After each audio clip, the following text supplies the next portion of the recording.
visibility beyond the EDR. Thank you guys very much. All right. Thanks, everybody. We're here to talk visibility beyond EDR. So as he said, I'm Greg Stachura, Senior Manager at Security Risk Advisors. I've have 20-ish years in blue team operations, IT, et cetera. A bunch of certs won't go through to try to show we're a little bit qualified here to talk about some of these things. But with me today also is Ioannidis. Hey everybody, I'm Alex. I'm a senior consultant at Security Risk Advisors. Like we mentioned before, I'm a graduate of RIT, graduated in 2019, right before the pandemic. And I do a lot of blue team operations, including EDR engineering, threat hunting, and incident response. All right, so before we kind of dig too deep into the talk today, looking at visibility beyond EDR is, we're not trying to recreate an EDR with this topic. We're not saying EDRs are ineffective. They're quite effective, but they may not actually gather everything that we'll talk about. This talk is just a little bit of the tip of the iceberg. With anything, your mileage may vary in this talk. We're not trying to solve all of the world problems. This is a little bit of a thought exercise, a little bit of a warning, and for some organizations, it's a little bit of a wake-up call, just so you can, again, kind of dig in on your own as we'll talk about. But EDR capabilities vary across the EDRs, as you all know. You've probably already, if you have one, you've probably looked at a few before making that decision, assuming that decision wasn't made for you. But they all have different capabilities. They all have different visibility. You have different security policies and postures within your organization. If you're just deploying an EDR and you just got it out there, you might not be as the target audience for this talk. It's good to kind of know and think about later on, but you really want to get your EDR tuning and humming first before you start to dive into topics like this. Again, that kind of crawl, walk, run approach. Also, the other tools that are available to you, depending on what your tool stack is, it may be harder or easier to get visibility beyond what the EDR provides to you. Moving a little bit into kind of, again, why we're here, with EDRs having varying levels of visibility, they do continue to get better. We were looking and talking about this about a year ago, thinking of a topic, and we're talking Sysmon. And okay, it'd be great to do Sysmon. It has a lot of features. It's freely available. It can do a lot of other things that EDRs can't. Within that year, EDRs have been catching up. Sysmon isn't really expanding or getting that much more in depth, and not much new stuff is coming out of it. Making a few changes here and there, but the EDR vendors are getting better. We're seeing some changes here and there, both from a detection standpoint as well as giving you visibility into things. From a visibility versus detection engineering, we have seen a lot where you might be able to see some fields within an EDR, but you may not be able to write, for CrowdStrike, a custom IOA, or for Defender, a given KQL analytic. But again, you may have access to it, but you might not be able to write detections off it, and that can still be important. So while it's good you have visibility, you may actually want to be alerting on something so you can detect it, so you can stop it, and triage it and jump in as time varies. So. There's a lot of things there, as well as, we're seeing also that within an EDR, you really don't have access to the native logs. In some scenarios, they'll do a pretty good job about kind of creating their own categories, like a new service created, a scheduled task created, all these other things, but you're not getting access to the underlying data. So you're actually relying on their detection logic to pick up that activity and mark it as such, as opposed to Windows has kind of already done that for a lot of things. There's specific event IDs for things that would be really handy if you could just say, hey, if this event ID pops, let me know. But so far, a lot of EDRs just aren't really looking at that data. So what are some of our solutions? Obviously, we've seen some folks add additional EDRs. That is a quite expensive option.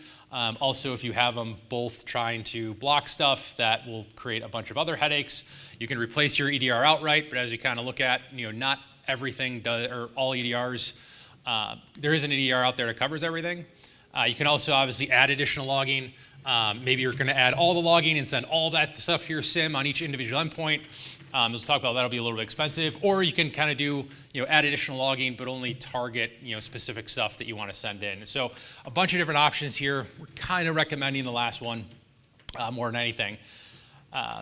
But again, it's all going to be dependent And exactly what information are we talking about gathering? What logs do we want to gather?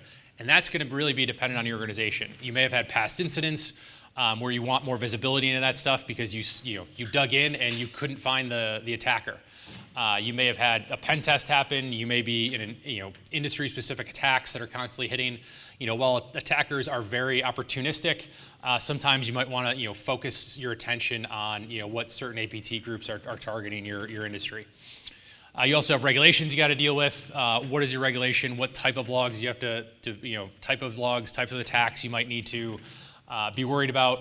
And then really purple teaming and threat hunting are two big areas. So if you want to figure out what you need visibility on or what you might be missing, purple teaming is a great option. We've actually, some of the stuff we'll talk about, we've picked up it a lot via purple teaming because we've tested different tools at different environments based on different configs.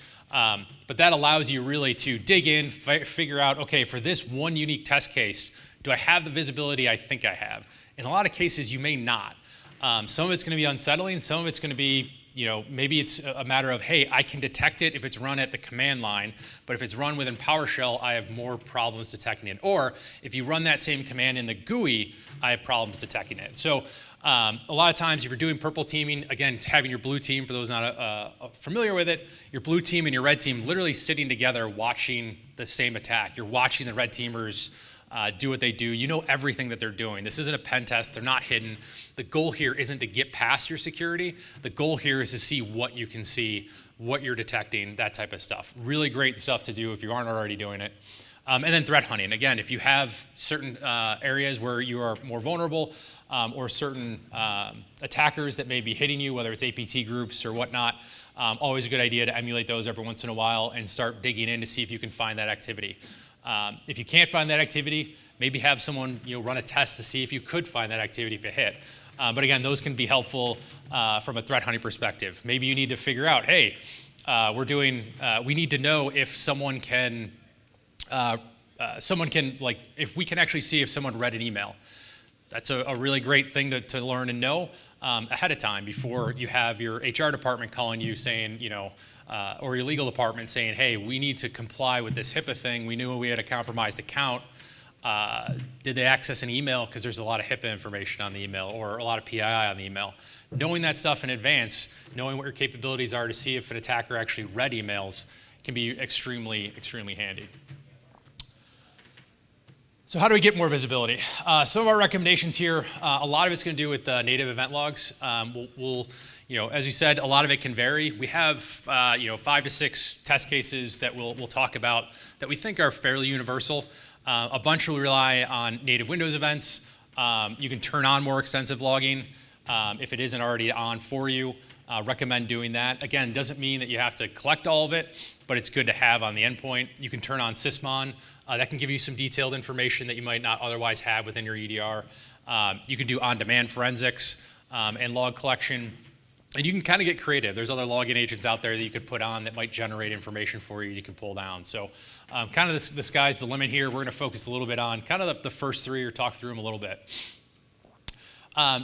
A key here is also not breaking the bank. So one of the things we've seen over the years is with the cost of SIM and cloud is it can be pretty high. I think we had a talk yesterday talking a little bit about that. But one of the ways to not break the bank with all this data, because now you want a bunch of extra data. So instead of grabbing every single Sysmon event off of your endpoint, it might be a better idea to utilize your log sources, have a setup similar to this, where you're basically doing a decision engine between a data lake and a SIM. Send all your data to your data lake, send a subset when you want to alert on to your SIM.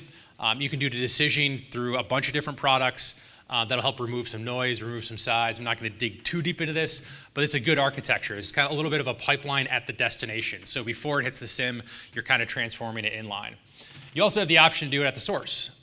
You could utilize different login agents to filter events, route events to a certain area, and do some of that, kind of without the use of, an RSys log, a Cribble, or whatnot.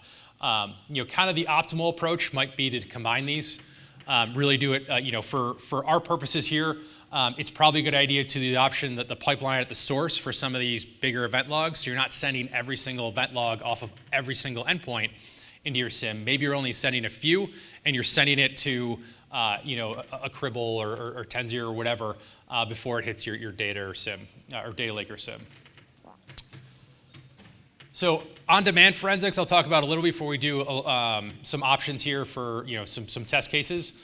If you want to do what I'm kind of referring to as on-demand forensics, also on-demand logging, is essentially just being able to reach out, grab either log data, grab a memory image, grab whatever, a full disk image, whatever you may be, utilizing some type of tool stack. That could be an EDR command line, which is a really good option. Could be like PSExec or PS remoting. Probably wouldn't recommend PSExec. It's used by attackers all the time. Not that PS remoting doesn't either. But really, it's kind of up to you. Whatever your environment supports, you have some options if you want to reach out. I kind of have the exclamation point for EDR command line access, mainly because it's a good use of that tool, because a lot of times you can still get command line access if you've quarantined a device. So if you can get at that device, even when it's kind of knocked offline at this point, run some commands, get some data, that can help you in your investigation. It's really helpful, though, again, if you're going to do this, to instead of, again, grabbing everything from every device all the time, you can keep your logging volume down by saying, hey, if I detect a potential incident on an asset, maybe I can automatically run a script, grab logs, bring those logs back to the SIM. Then they're at your fingertips. So that's a little bit what we're talking about here. Again, at the bottom there, ship your logs back to your SIM. Outlined a little bit of something I put together, an actual script. I'm going to try to publish this out in GitHub if anyone wants it. It's a proof of concept, it does work. But essentially, it's using CrowdStrike to send data into a log analytics workspace, which is what Sentinel runs on in Microsoft. So a little bit of a cross branding here. You have you kick off a logic app is the start of the workflow there on a given host, so you know what computer has a potential issue. Kick off your logic app. You open up a API authorization, grab an OAuth token. You then look up your host via the Falcon API. Grab some host information. You need a key or essentially a longer string of random numbers in order to identify that host. You open up an RTR session, which is, again, that kind of command line response session. You run a script. You can use a PowerShell script to do a get Windows events and grab sysmon data, grab PowerShell data, whatever data you want. Grab that data, dump it to a file. That's fine on the asset. And then you can basically look via RTR to say, okay, give me all those files that I just created. And then you kind of have to run another, which is kind of weird, another command to say, hey, what files did I create during that session? And once you have that, you can actually use PowerShell script in a logic app. You don't have to set up a VM, don't have to do anything. You can actually, using a standard logic app, you can execute PowerShell. You write a PowerShell script that will go download each of those files. It will read them. It will unencrypt and uncompress those. That's the key here. Any file, even using the API that Falcon outputs, will be 7-zipped, which, let me tell you, is a massive pain to unzip as part of a logic app. But you can do it. You have kind of proof of concept that. And then once you have that data, you can output that data as JSON to a log analytics workspace. And now suddenly, within a few minutes, even before your analyst may have actually hit the asset, if you're doing this automatically, you now have a bunch of data, whether it's extensive sysmon data, whether it's more PowerShell information, whatever the case may be, whatever you think you're missing in your EDR and you want in your SIM, you can then have that data at your disposal. So with that, I'll pass over to Alex to talk a little more EDR gaps. All right, thank you. That's great. I will click it on buttons. Okay. All right, so I'm going to be going over some example EDR gaps that we've noticed just in our various research with multiple EDRs that we've worked with in the past. So you'll see things like PowerShell script block logging is on here, which I know is a major pain point for a lot of EDRs. Process tampering, imphash, we'll talk about scheduled task and service creation, and then also go into some EDR deficiencies and mentioning EDR bypass, as well as log tampering attempts and what kind of logging you maybe want to enable via either sysmon or native Windows event logging to kind of give you that extra telemetry, help you with investigations, and just have that data available when you need it. All right, starting with PowerShell script block logging. So like I mentioned before, we've worked with a bunch of EDRs, and some EDRs just don't log any PowerShell script block content. For our purposes, we tested mainly with Microsoft Defender for Endpoint as well as CrowdStrike. So for MDE, we noticed that content is partially logged, but we did see discrepancies with this, which I'll talk about more on in a few slides. And then CrowdStrike does not log script content at all in most cases, so it will log commands run in the terminal, however. I will caveat that by saying that in order to log these commands, you will need to have a specific prevention policy checked off, which is the script-based execution visibility setting, and then those commands will be logged under the command history event name. This data will only be available though in your advanced event search, and as part of like your CrowdStrike detections, it'll have that extra command history button that you can then see in the detection to see what was run around that time. But like we mentioned before, you're unable to develop custom IOAs on this data. You can only use the process rollup fields for CrowdStrike to develop that detection rule. So you're not able to really deep dive and make detections based off of this script block logging. All right, so when we tested this, we basically just used a random number and string generator just to see what that output would look like in each EDR. So yeah, I just have a random number and string generator that picks those and then outputs it to the console. So we'll start with going into Defender for Endpoint. So like I mentioned, we did notice discrepancies in Defender when logging this information. The first time I ran that script that I just showed you, I was able to see in the console all of the commands that I ran in that script. So all of the right hosts, and then those, you'll see the random number and random string lines at the bottom. It might be really hard to see, but they are in there. But when running it other times, or if I added additional lines or made the script longer, we only noticed some content was logged and then some content would be missing. So again, discrepancies in every instance that we ran it. So it wasn't consistent, which we don't really like or want. So another thing we noticed as well was that you're not able to see the name of the script or the file path in which the script was located in these events. The parent process was only listed as PowerShell.exe, so you're not able to pinpoint where exactly this script came from or where it was run from.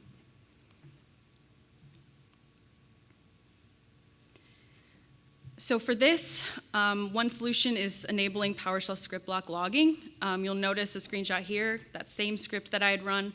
You'll grab the entire contents of the script, and you'll also see the name and the file path of the script that was run. So here you'll have the full file path.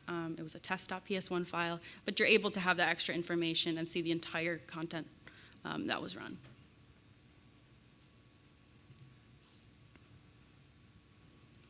Up next is process tampering. So this involves, oh, go ahead. If you don't mind me asking, Yeah. on the back on the last slide there. So I certainly see a lot of value in what you're doing there, capturing the command line so you can analyze it. By chance, because at that point these are going to be loaded up into a cloud repository, cloud logging, and so forth.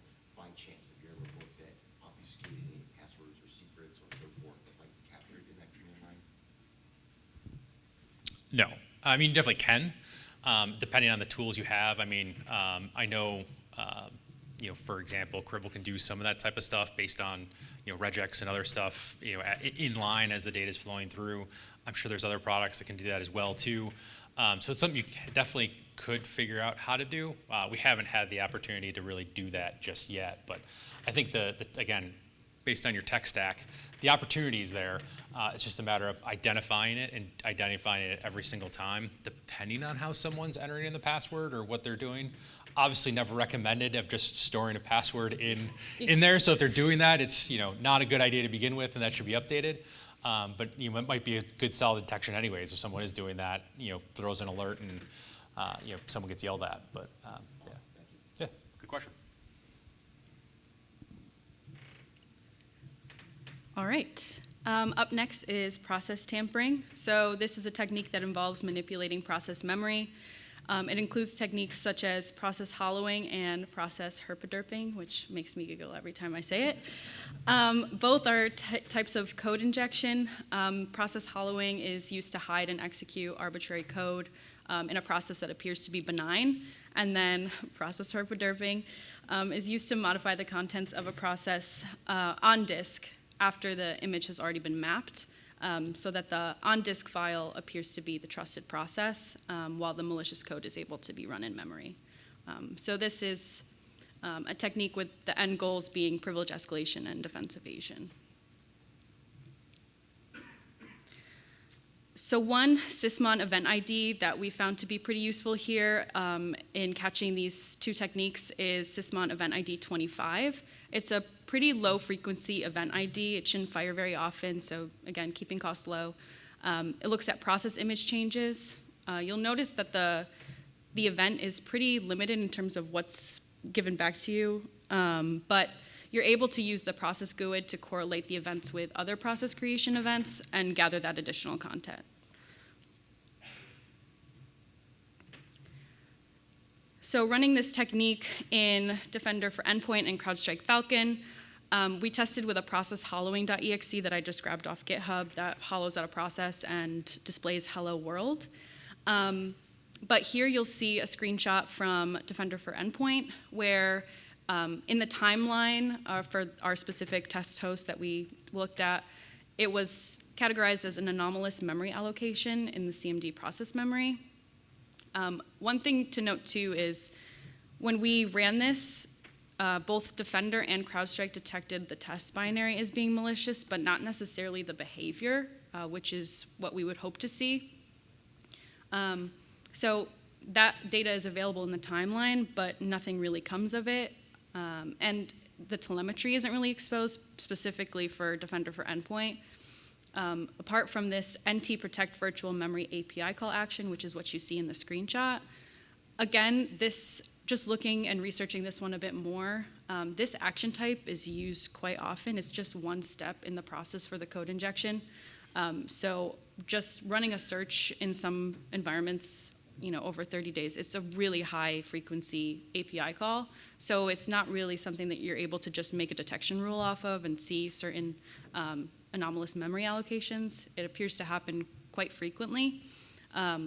So having that Sysmon event ID could be pretty useful to trigger off activity like this. All right, up next is imphash. Imphash is the import hash, and it's a hashing method for PE executable files, so it's used on EXEs, DLLs, etc. I hadn't really heard of it before researching this topic, but it's determined based off of a file's import table, and that import table contains information about the external functions and libraries used by a file. And it can be used for malware analysis and correlation, and it solves the problem of attackers updating files and changing other content-based hashes, so SHA-256, MD5s, and can be useful for threat intel and hunting for malicious binaries.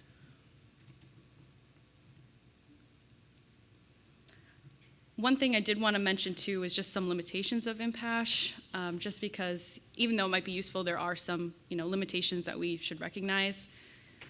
For one, it only works on PE files, so you're not going to get it to work on PDFs, Microsoft Office files, etc., maybe things that you would want additional hashes from, and thus you're limited to Windows.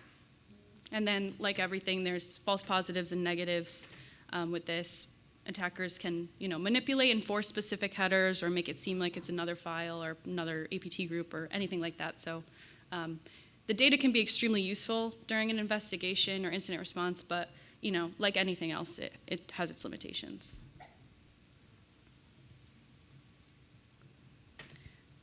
So one of the benefits with Sysmon is that it has this imphash data.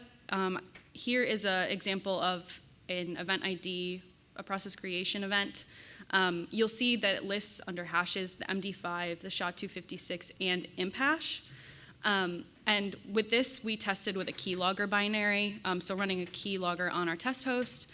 And then we looked up that SHA-256 that we were able to generate with this into VirusTotal and other reputation sites, and we weren't able to get any hashes back because it just didn't recognize or hadn't seen it before. But if you looked up that imphash, and this shows Malware Bazaar, you're able to see that it's correlated to a lot of other binaries, specific groups, and it says, this is a keylogger, it can be associated with redline stealer and all these other things. So just another place where it can have some value in your environment, is specifically with more sophisticated attackers, where maybe you're not going to be able to recognize some of those SHA-256 hashes, but the imp hash will be there for you to review. It's another one that's, maybe the volume is a little too high for streaming these in and trying to look them up each individual one. But again, in the midst of an attack, if you think something more advanced, one-off, being able to grab the sysmon logs for all those, running the imp hashes and things like that, you might be able to detect files you weren't otherwise able to detect. Again, you're kind of looking for something else to trigger that, but it can be pretty helpful in an investigation, especially in the midst of an IR.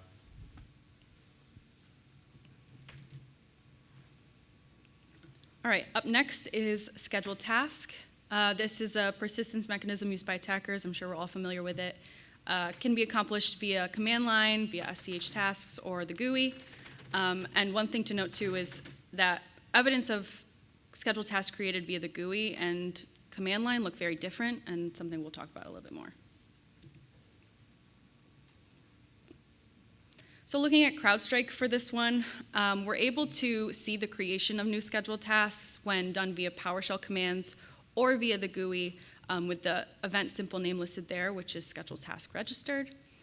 Again, one thing to note is that this telemetry data is not necessarily alerted on natively and cannot be accessed via the custom IOA section. Like I mentioned before, you're only able to do it based off of the process rollup. So if somebody adds a scheduled task or an attacker does through the GUI, you're not necessarily getting that visibility or getting an alert or able to make an alert off that. So with this one, we're going back to native Windows event logging. This gap can be addressed with Windows Event ID 4698, and we'll be able to see scheduled tasks no matter what method they were added in, whether that's the GUI, PowerShell, SCH tasks. And again, you can use this data to create detections and get alerted on. All right. So service creation is another great persistence mechanism we see all the time. From unlike scheduled tasks, there really isn't a way to do it natively via the GUI. You can download applications that'll do it, in a GUI method.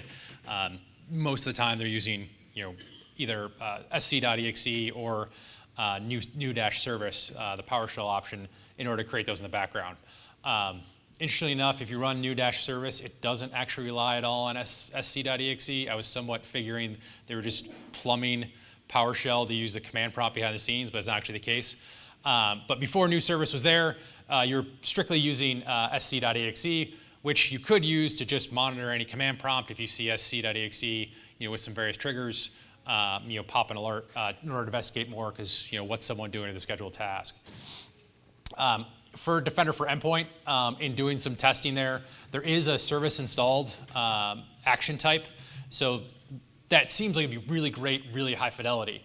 But in some testing, we noticed that without doing anything other than installing 2 services that we installed, within about a 20-minute time frame, there were about 15 to 20 logs specifically for action type service installed. And our 2 were there, but there was a bunch of other ones that actually had nothing to do with a service being installed. So a lot of false positives. It was overly verbose. Kind of the last thing you want in your logging is to have a huge amount of false positives. So is one thing we identified there. For Falcon, there isn't actually a specific event type that you can treat key off of, kind of like there is for we were talking about for scheduled tasks. So if you have service creation, you can basically, when that service is created, you're not going to see that. Now you can, again, with new-service and sc.exe, you can have the command line key off of those commands in order to create an alert. So it is still fully viable to utilize that. The problem is if they come up with a new way of doing it. I mean, obviously they went from SC and then added new-service to make it happen with PowerShell. You're going to miss that. So, again, looking back at native logging, a system event, 7045, you can utilize that. So basically, again, Windows is always creating these. So if Windows is going to come up with a new native way in order to create a service, it's going to generate a log. If it doesn't, that's going to be a really big red flag to Microsoft. They're actually pretty good in while the logging looks atrocious when you're looking at it or trying to plumb it into a SIM, they're actually pretty good about creating logs when necessary. So for this event ID, if you just had this and you could just key off 7045, you wouldn't have to worry about, well, what's the command syntax that's being used in order to generate an alert. You just key off of whenever 7045 hits, generate an alert. Or if you're like, hey, this service constantly gets created in our environment, you could at least safe list that one, not alert on it, but at least you're getting the 7045 and all the details associated with it that you can make your detections off of. All right, so going into EDR deficiencies, and by this we basically mean like EDR could be bypassed. So we know that EDR can be tampered with to stop it from working as expected. This could involve various different things, including killing the software processes themselves, modifying the tools in some way so that they don't work properly, etc. So all of this can be achieved through various different means, including, like I said, stopping services, via PowerShell commandlets, via the registry or other types of methods, exploiting vulnerable drivers, etc. So sometimes you may lose some activity or site from your EDR, and we'll go into some things that may also be useful to log so you can get some additional insight there.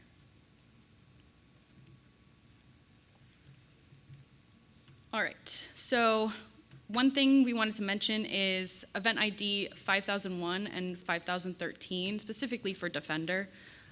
Will signal the disabling of Defender's real-time protection and also when Defender settings were blocked or changes were blocked. This could be a really useful thing to log, especially because we see a lot in threat intel reports and just attacks in general. Adversaries will try and disable Windows Defender. So having those signals enabled and being sent over could be another useful telemetry or alert that you could set up. Another thing is Windows event code 7036 from the system log, which identifies if a service has stopped or started. This is just some logic from MITRE, but you're able to determine a bunch of service names that maybe are important to you in your environment, whatever EDR you have, or tools that you would want to be alerted on if that is stopped. You'll be able to grab that with event code 7036.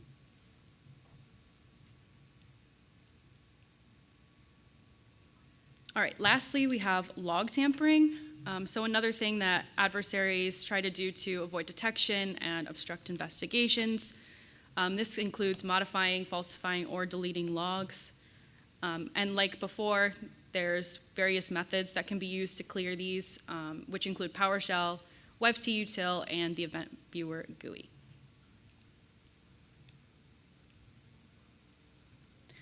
So some examples for clearing logs, like I mentioned, you can use WebTutil to clear security logs and other log sources, clear event log and remove event log PowerShell commandlets. So some of these would be detected by security event ID 1102 or system event ID 104. And then you'll also be able to use event ID 4104 if you enable that PowerShell script block logging to monitor for this activity in the PowerShell script blocks. There's also disabling the event log service. So you'll see here this was done via SC stop event log. And one of the methods for detecting this would be event ID 7035 for the service control manager. All right. So that's most of the stuff we want to go over. Obviously, again, throughout the conversation here, mileage will vary. In a lot of instances, you have to rely on, are you going to trust the logs that are being sent there? In some instances, if a host is completely hosed, you may be able to grab the logs, but you have to, is that log data compromised? You're going to have to make that determination.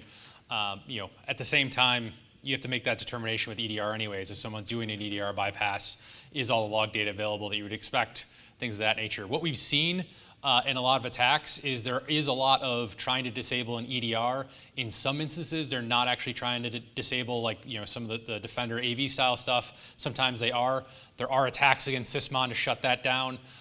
In a lot of instances, we kind of see them ignoring that and really just trying to get past the EDR, bypass that so they can do more attacks and gain some stuff there. So if you have Sysmon running with a few a few things being shipped out, you may be able to detect that activity before they're actually able to bypass EDR, et cetera. So, but again, EDRs, varying levels of visibility. Not saying they're not good, not saying don't use them. A lot of them are fantastic. There's some great advantages to each of them. None of them are 100% though. And so a lot of this is, what are you missing is important to figure out, especially after you've been a little bit more matured. What are you missing and how can you get that data? Sysmon and native logs, a great way to do that, helps augment your gaps. Again, how you configure that is going to be really up and dependent to you, but those are two great options.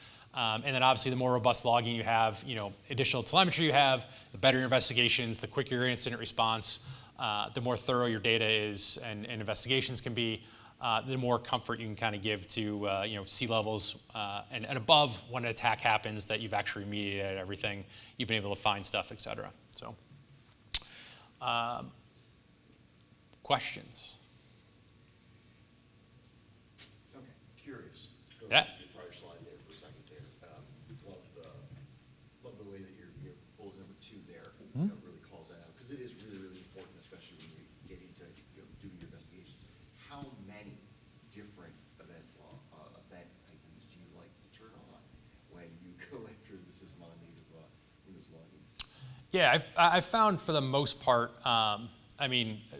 Swift on Security has done a pretty good job of putting out a default Sysmon config that's pretty solid.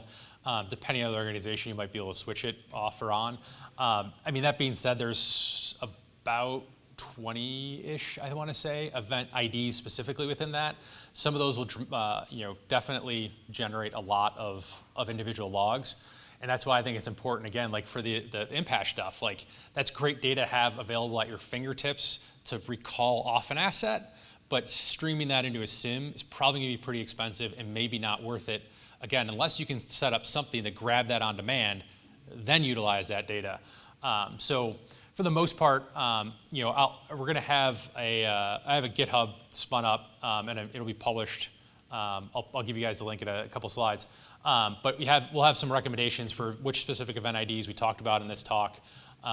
Again, some of the mileage may vary depending on what you want to detect, but there's some of the default stuff out of Swift on Security as an example does a really good job. Another thing I should mention too is I'll also put that in the, I haven't put it there yet, but I'll put it in the GitHub, is there is another GitHub project out there of some folks who are doing really great work of looking at all the different EDRs and where some of the gaps are. You can compare SentinelOne, you can compare CrowdStrike, you can compare Microsoft Defender for Endpoint. This isn't Gartner research, it's kind of someone doing a little bit more on their own. It's not extremely in-depth and thorough, but from a high level, you might be able to see across, how does your EDR compare to some of the others? But it might be another good starting point if you want to get started, along with purple teaming, along with these other areas, to kind of see where might the gaps be just off of this that I might want to start to concentrate on before I go in depth someplace else too. So that'll be available as well as kind of some more reading material for you. One thing, just as a follow-up to that. Yep. Pleasantly surprised at actually how efficient it is, because when we turned on Sysmon and then went after batches of event IDs, we did it in a phase A, phase B, phase C, and I was pleasantly surprised how little of my SIM ingestion license was actually consumed by it after turning it on tens of thousands of devices. Because I thought the worst when my team first pitched it. I'm like, oh, come on. But it ended up being much gentler on my license than I expected. Yeah, it's definitely a great approach because you can do that. If you have a good mechanism, whether it be Intune or something like that, in order to push out updates and kind of restart the Sysmon config, it's really easy to kind of, again, do that phase approach. Turn on Event ID 1, turn on Event ID 2, and do that and kind of see how it's going. You'll get a good indicator of what's happening across your environment with those Event IDs, but you also, again, get that how much logging data is being pushed through. But yeah, that's a really great approach to handling that one. Yeah. Defender has, kind of the cloud-based, incident timeline that you can go in and look at, all the different logging, and it'll highlight, particular logs of interest. This is helpful because, I'll see, 50 of those anomalous memory process things, and I might spend 30 minutes tracking it down just to realize, oh no, it's just word. It's Yeah. just some normal thing. Is the, and I don't know, it's very specific to Microsoft, I guess, but in this case, like, all those event IDs that you're talking about enabling, are those already on by default? Because it seems like there's every, millisecond Some are, some aren't. So a lot of like the scheduled tasks and service creation, those are usually on by default. The PowerShell script block logging, that one usually isn't on by default. Again, depending on what you have in your environment, someone may have actually flipped that on as part of like an ADGPO, and it is on all the assets, but that one is usually the one we see that isn't enabled by default. I think what the EDR is really looking at, like Defender, is they're pulling obviously like system calls and other stuff, so they're not necessarily relying on the Windows events specifically, which is why they have a lot of the same information, but maybe not aggregated in the same way as the event IDs. So. Just to follow up to that, because it's all getting transferred to the cloud, the clearing the log or manipulating the log, that wouldn't really have any effect, right? Unless it's doing it maybe in batches later on. Yeah, I mean, typically there is an event logged for it. So typically that would be like the last log you would see that, hey, the event log has been cleared.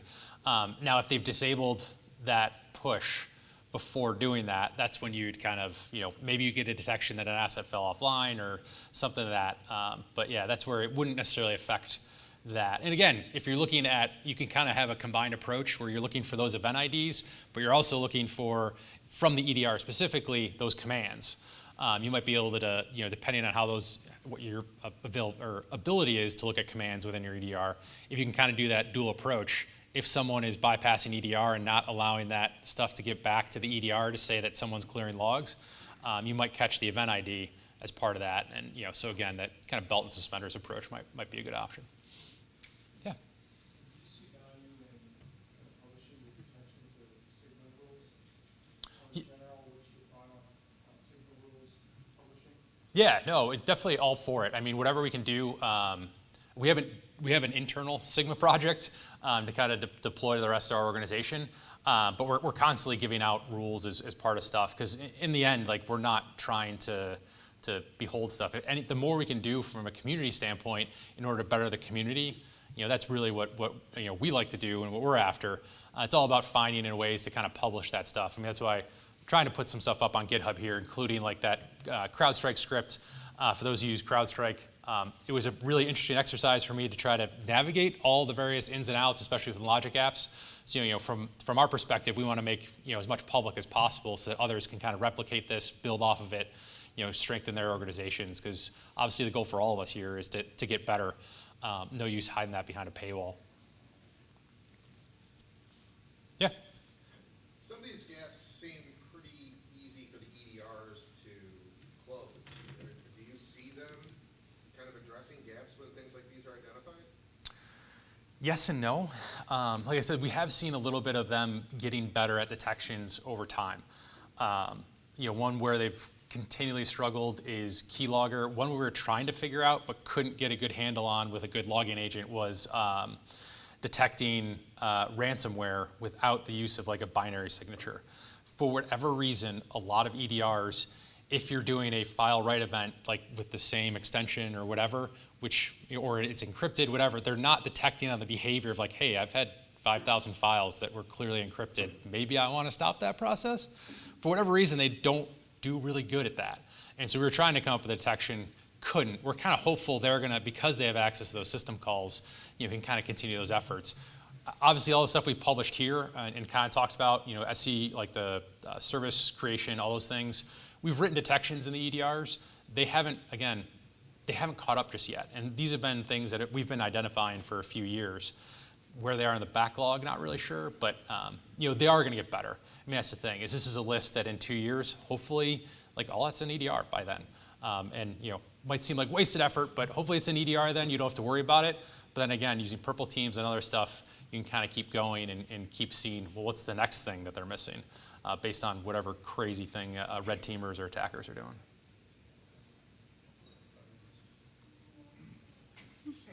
Just thinking out loud. Uh-oh. If I'm an attacker, this is specific to at least the Windows service, but also possibly the scheduled task. If I recall, all those, both the new service, commandlet, and SC are really just creating registry entries, right? And if you can manipulate the registry directly, I think you'll bypass the event ID. And then the obvious solution to that would be if there are event IDs that trigger on registry manipulation, and you can filter them by the specific, the current